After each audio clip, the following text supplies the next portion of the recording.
Okay, it's Colonel Cliff Soreen, and as soon as I turned on this video, it's too dark.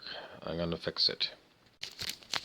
Okay, I turned the phone around the other way, and now I've got this super bright light shining in my face. Okay, once again, it's Colonel Cliff Serene, and we had a viewer question that was addressed to Pindar, the Prince of Planet Draconis. Um, Pindar is a reptilian Draco, and he bit me.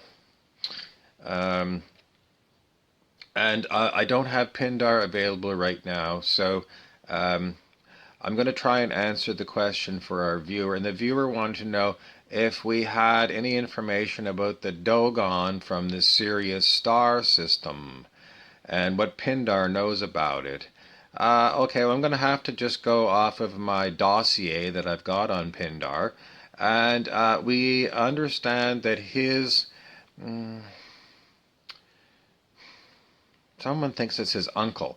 Someone thinks it's his uncle that is involved with sort of clandestine trading with the Dogon. In other words, his uncle is, well, it's in Earth terms, if someone was trading with the enemy, you would call him, like a smuggler. But you have to remember that there's a different mindset on planet Draconis. So things that we think are morally reprehensible are cherished by the Draconians. So I guess his uncle is a successful trader, and that's how they would look at him. I'm not sure what Saurian brandy is what they're into. Saurian brandy. That would be probably one of the trade goods that they would bring from Draconis to the Dogon. And what would they bring back from Sirius? Music. If you remember Alan Parsons' project, they did a whole album on Sirius. So if you don't know about that one, go on YouTube, look up Alan Parsons' project, and see what you can find. But they definitely have something to do with that kind of music. And everyone knows that the Dogon have got something to do with the pyramids, something to do with African tribes, and my friend, who's always into off-color jokes, would say, well, Dogons, that's what we used to call people that were Roman Catholic. But it's not the same. Dogon is also a kind of a hut in North America. What else can we go on? Well, I know my dossier is kind of thin on Pindar and his relationships with other people. Do I know anybody else? I'm going to have to check with my assistant, Sergeant Fogelis, because um, I'm kind of drawing a blank, and I hate drawing a blank in the middle of giving you a report. I'm trying to. Now, if Pandar would come, and that's what happens, like after he bit me, I got some of his DNA in me, and if his spirit wants to come into me, then his DNA's in my system, and I can't get it out. No one's figured out how to remove this reptilian DNA from me, so I have to live with it, and that's what allows Pindar's spirit to come through sometimes. And I don't know if he's going to come. It doesn't feel like it.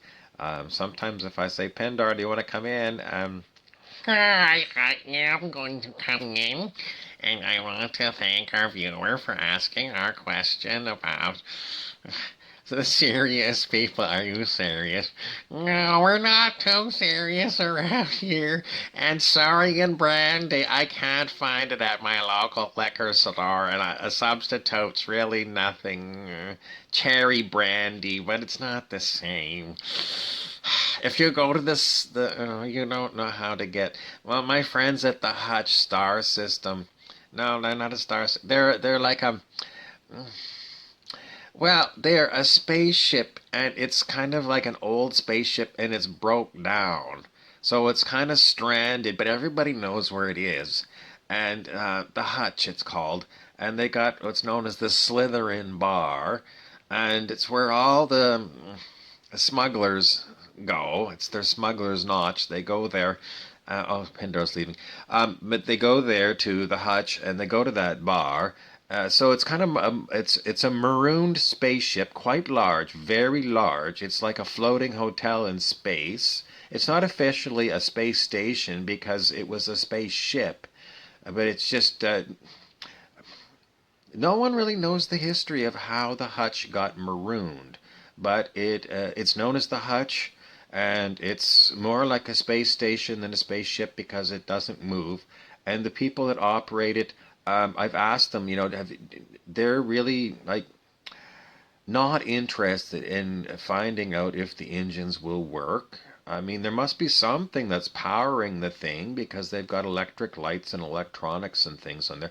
It's pretty much an undefended starship.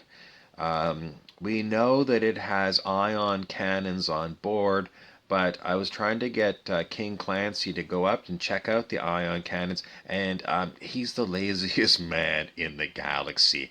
And even when I told him that there were aliens that were coming that potentially were going to attack his ship, I sat with him for an hour and a half trying to convince him to go up, and he wouldn't go. And the rest of the crew wouldn't go either. They seem to have a phobia about exploring the hutch. Is it haunted? I didn't ask them, but it kind of feels that they think there's something dangerous about wandering around the hutch. They've got one little section of this spaceship that they live in, and they've got a great big pool. At one time, it was like an Olympic-sized swimming pool, but the maintenance wasn't kept up on it. And at one time, they had a problem with the plumbing, and people just went over to this pool area and they started peeing and pooping in the pool. No one ever swims in there anymore, and they don't know how to clean it. It's kind of, if people are really drunk, they say, go down to the pool area, and then they come back, and they got this horrible face. It's like, oh, God. So it's disgusting. So, this is really like a dive bar. It's basically a place you can go in, drink basically for free. You can smoke in there. You can. And then if you wander down the halls, you can go into the crew's quarters and see if you can find an open crew room where you can go in and pass out. And Burt Reynolds, the late Burt Reynolds, well, Burt Reynolds was on the hutch because I could hear him. And because they've got a direct transmission to my brain from the hutch. And Burt Reynolds was there. And that was after he was dead. So that leads me to believe that the hutch is not in our space, it's in what's known as the astral space. This is technically known as, like planet Earth is technically known as the physical plane. And after you're dead, you're not in the physical plane anymore. You're in the astral plane. So the hutch, I think, is in the astral, and quite often they seem to have real big troubles. With certain really nasty creatures. So I think they're on the borderlands between the lower astral, where the demons live, and upper levels of the astral, where space pirates and things live. All in all, I don't know anything else I can tell you about the Dogon or the Sirius space station and the Hutch. Every time we get in a conversation about, because they say sometimes, why don't you come find us? And I go, well, the first time I said, well, what do you mean? And they said, we don't know where we are. Everyone, that's got a spaceship that travels in this part of the astral can find this Hutch marooned spaceship. But the people on board, I don't think they're technically capable of reading navigation readouts. And they're basically marooned there.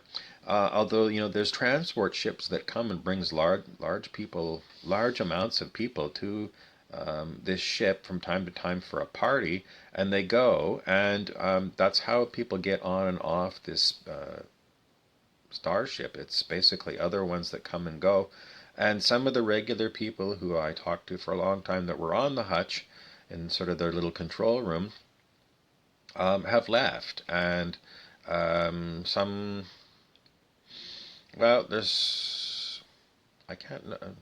Yeah, pretty much just a hardcore group that hang out there, and um, transients we call them, people that come in and we don't know if they're going to stay or not, and um, it's quite amusing. Anyway, that's the background around the Hutch and how close it is to Sirius stars. Well, Sirius is in the physical plane. Now, if you start going into New Age theosophy, which would be like Alice Bailey, Leadbeater, um, and some other ones, Krishnamurti, they were talking about these different planes of existence, and and then I was talking to somebody else about there's different versions even here on planet Earth. So, we're kind of in the shithole version, a very ego driven version of planet Earth. And if you watch the Celestine Prophecy movie, you'll see that there's another dimensional overlay where people without egos live, and it's a higher vibrating version of planet Earth, and it's much more beautiful. Venus on the physical plane, it's a runaway greenhouse effect. It's super hot and it's basically acid in the atmosphere. You can't live there. But we're told there is a higher dimensional version of Venus that is livable by people. So that's about as far as I want to go with this. Um, what's going on with, well, I used to tune in to Corey Good and David Wilcock for updates on, supposedly the overthrow of the Draco domination of planet Earth. Yesterday I had lunch with a couple of old buddies, and I was trying to get into this with them, and they just had like glazed over eyes, not interested at all. This is known as the fluoride stare. The fluoride stare is when you start talking to people about spiritual realities and they change the subject to football scores and a let's go drinking party. So I didn't get very far in updating with that, but we were talking about Prime Minister of Canada Justin Trudeau's mother being one of the Illuminati bloodlines. Justin Trudeau's mother, Margaret Sinclair Trudeau. Sinclair is one of the bloodlines of the 13 bloodlines of the Illuminati on planet Earth, the ruling families. Her father was a Canadian senator, and of course, her husband was quite a bit older than her. Margaret Trudeau was barely out of her teens when she married Pierre Trudeau, who was about 60. And Margaret was known to smoke marijuana, which was highly illegal at the time, in 24 Sussex Drive, which is like the White House of Canada. Even with the RCMP there to security, they had to sort of look the other way because Margaret was smoking weed. She was known to party with the Rolling Stones, and Pierre Trudeau got really fed up with her antics, and he had her sent to a hospital in Montreal that was run by the CIA, and she was given LSD and put into the MK Ultra mind control program, um, which is what happens to people who are in the Illuminati bloodlines. They basically abuse their children, and they create them into mind-controlled slaves, and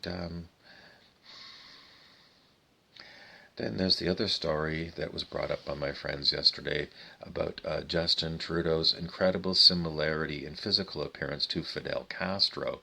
It's quite often brought up that perhaps Justin Trudeau is Fidel Castro's son and not Pierre Trudeau's son, just like Prince Harry is not Prince Charles's son. He's somebody else that worked at the palace's son, because Diana was having an affair. What else do we want to talk about? Well,